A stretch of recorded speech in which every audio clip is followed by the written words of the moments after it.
Hello friends, मैं आपका दोस्त मोहित आपके इस यूट्यूब चैनल प्राइम एजुकेशन अड्डा में आपका स्वागत करता हूं। आज हम एक न्यू वीडियो के साथ आपके साथ प्रेजेंट हैं। न्यू वीडियो है आपकी एक टॉपिक पर बेस्ड है, जो मैंने एक टॉपिक बेंडिंग स्ट्रेसेस इन कंपोजिट सेक्शंस, मतलब मुझे बेंडिंग स्ट्रेस कैलकुलेट करना है कंपोजिट सेक्शंस पर। तो उसी के अकॉर्डिंग मैंने एक क्वेश्चन लिया है। यहाँ पर क्वेश्चन है आई सेक्शन भी कंपोजिट सेक्शन है, क्योंकि ये जो है वो आपका 3 रेक्टेंगल से मिलकर बना हुआ है। तो एन आई सेक्शन बी में सोन इन फिगर बी में subjected to 10 kilonewton metre bending movement, calculate maximum bending stresses in the beam.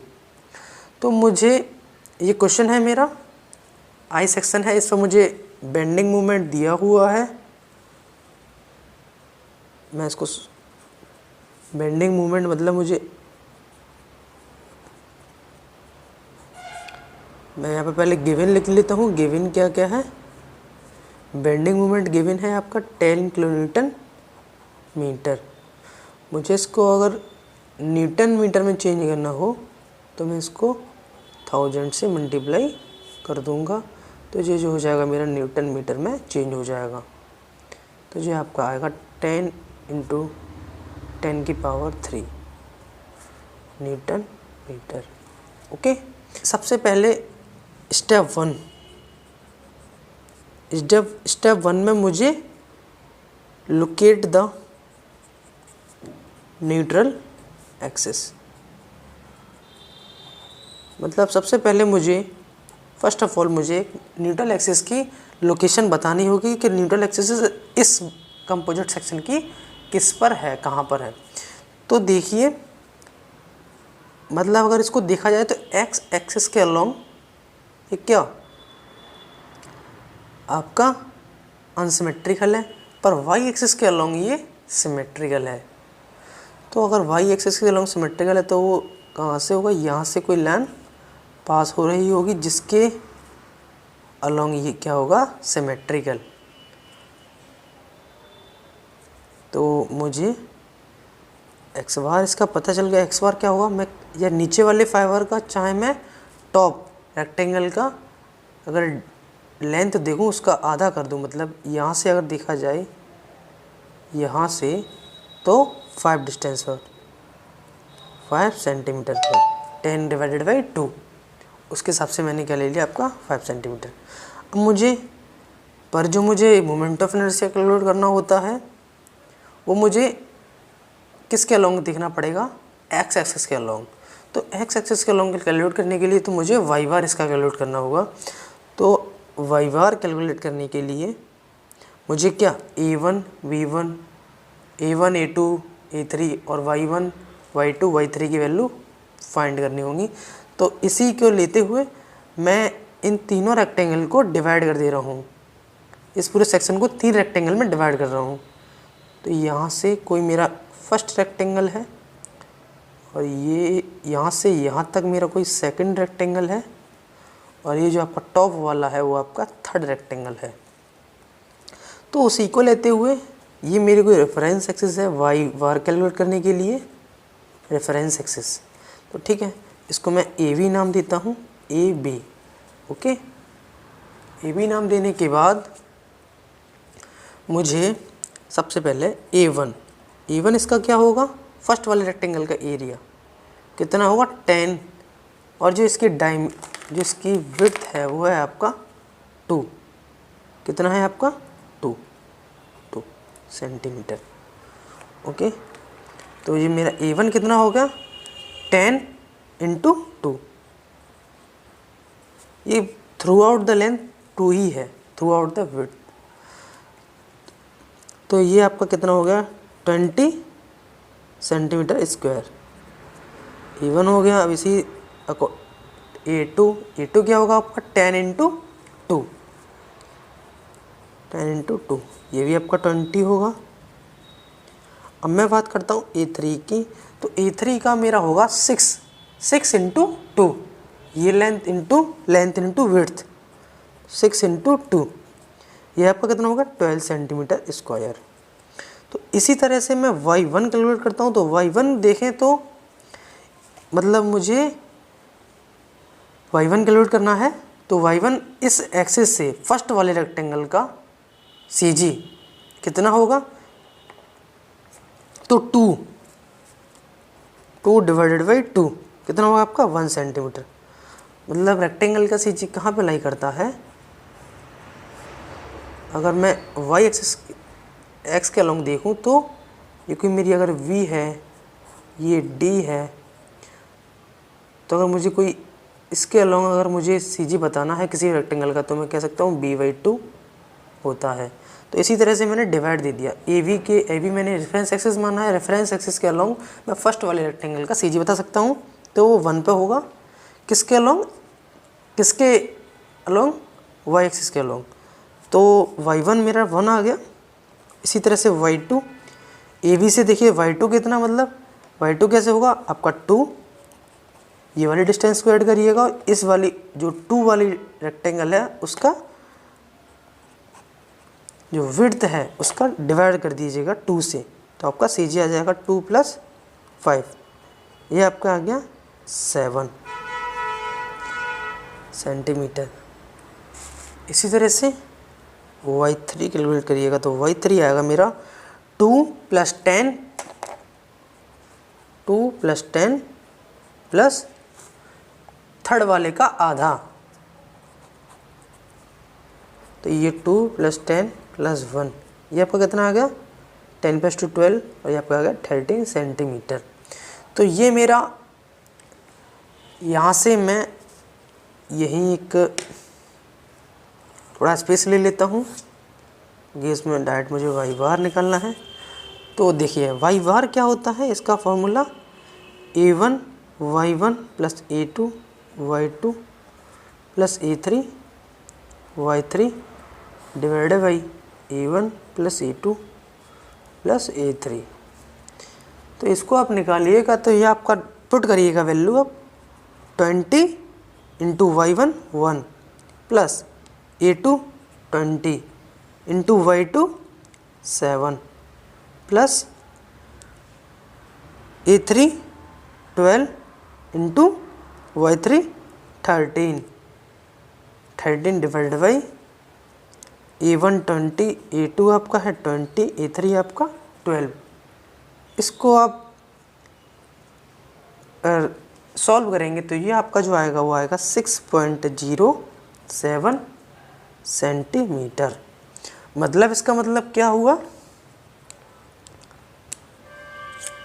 इस एक्सिस से कितनी, ये जो AB है जो मैंने रेफरेंस एक्सिस मानी से, इससे 6.07 ऊपर अबव मेरा क्या होगा y बार होगा। तो यहाँ से मैं 2 और इसका मतलब कहीं यहाँ पे होगा, यहाँ पे, तो इसके लॉन्ग में एक्सिस डालता हूँ, ये आपका क्या है CG, ये जो है वो आपकी कितनी आई 6.07 सेंटीमीटर।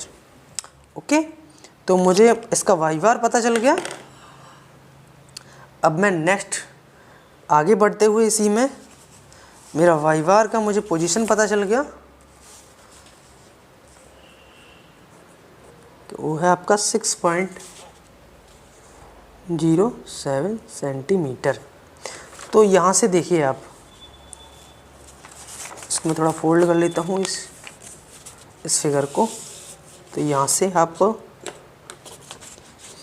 अब मुझे स्टेप 2 मेरा जो रहेगा वो रहेगा मोमेंट ऑफ इनर्शिया कैलकुलेट करना, ऑफ इनर्शिया।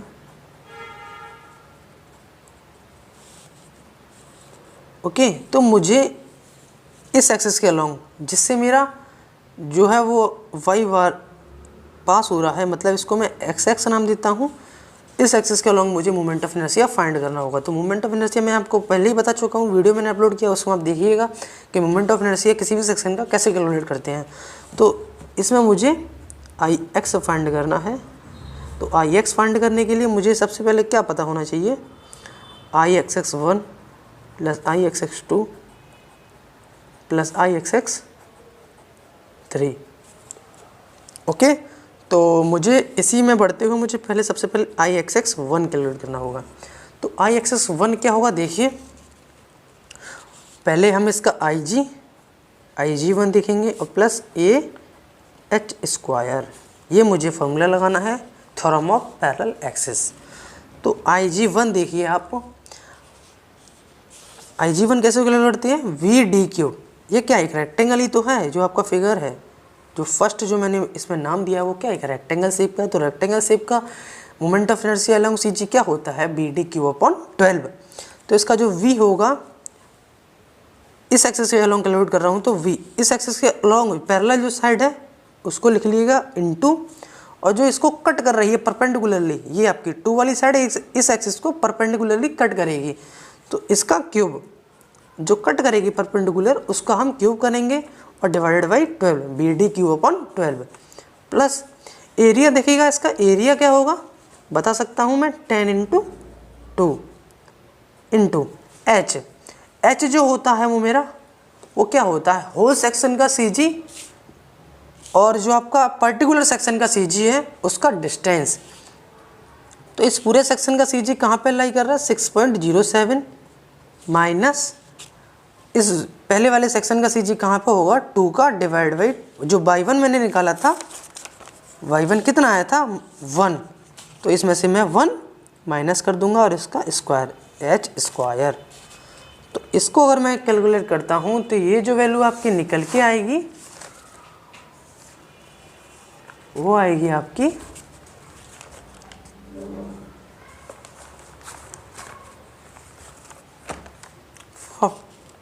520.758 सेंटीमीटर की पावर 4।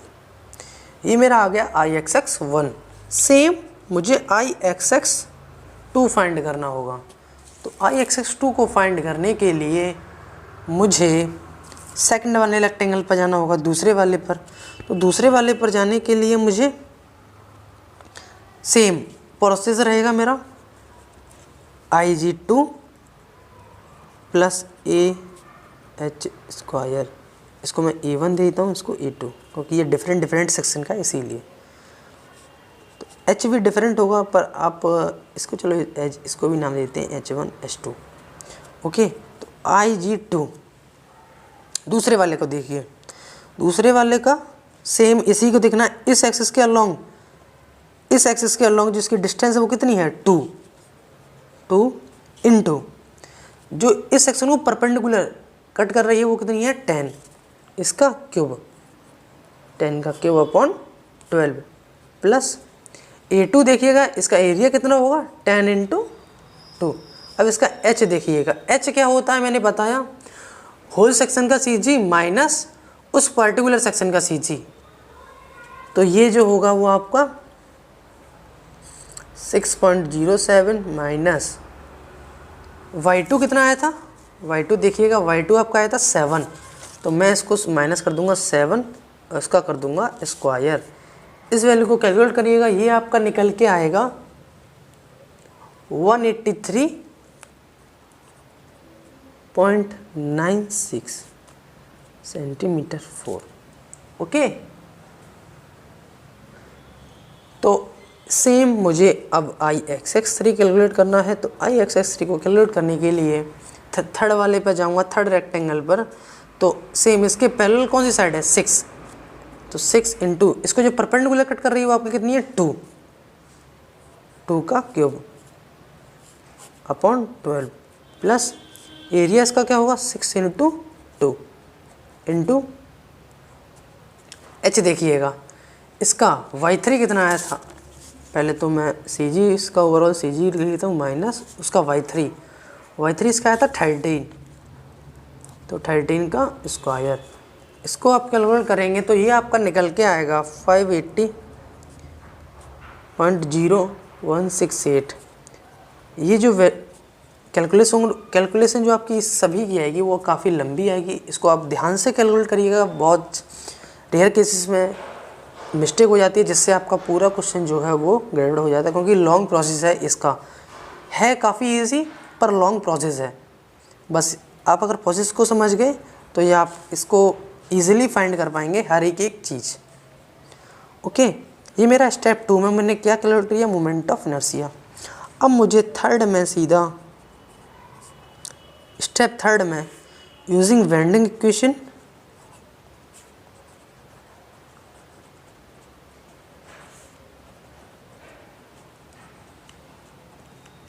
मैं बी फाइंड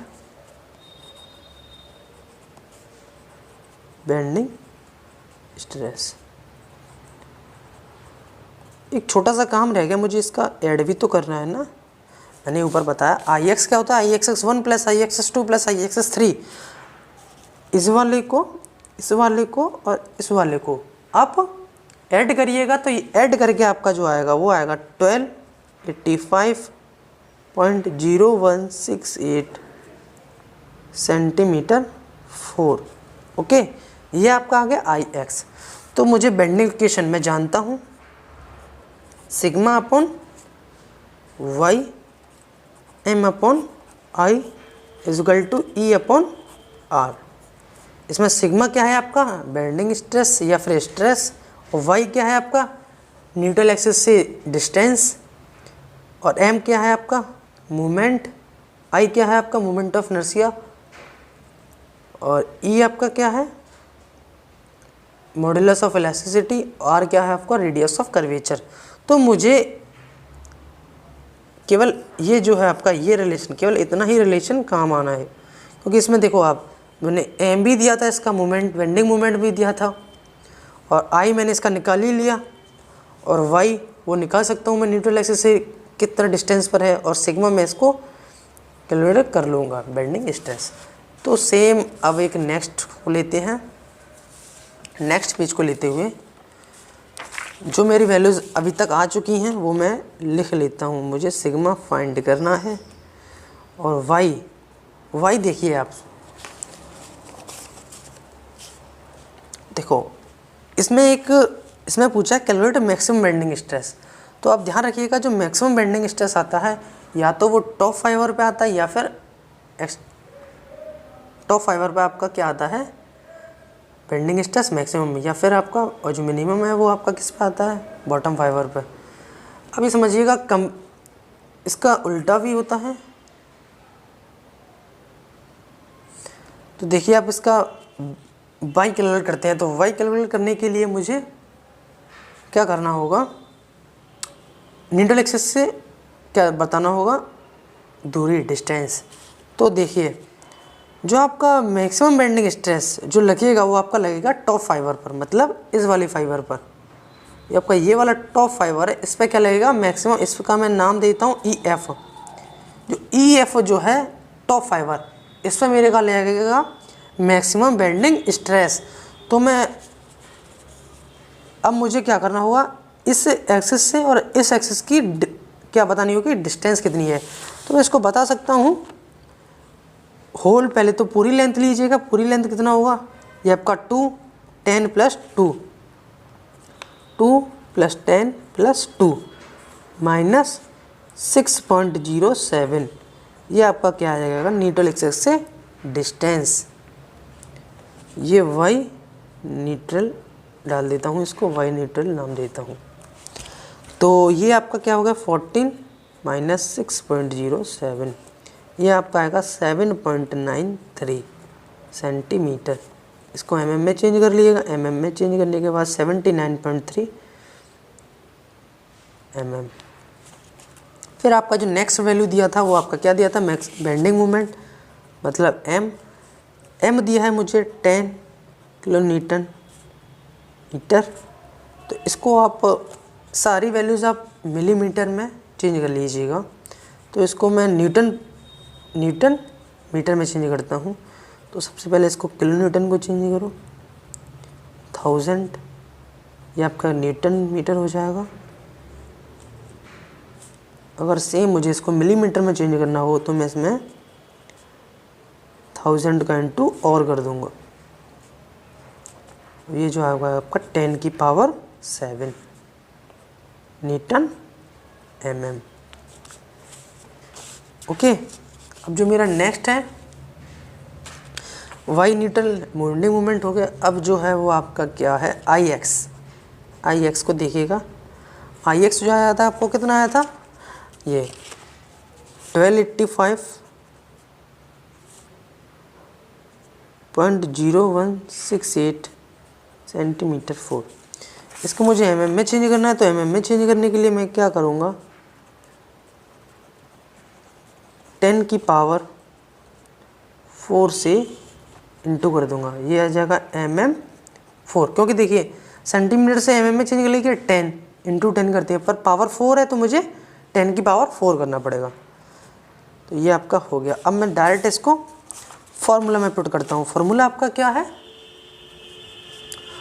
वो है आपका sigma upon Y equal to M upon आई।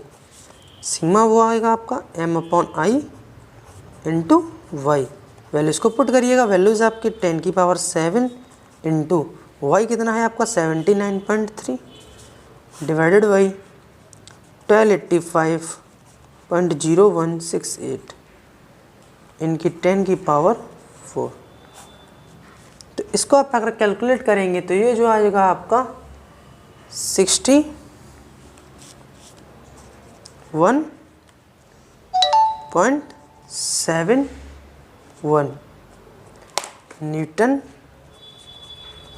पर mm स्क्वायर। ये जो आ गया आपका बेंडिंग स्ट्रेस आ गया। अगर आपको वीडियो अच्छा लगा हो तो वीडियो को लाइक करें और चैनल को सब्सक्राइब करें, जिससे आपको आगे भी इस तरीके के न्यूमेरिकल काफ़ी इजी वे में समझ में आ सकें। Thanks for watching. मिलते हैं आपसे नेक्स्ट वीडियो में, तब तक के लिए tata bye bye, take care.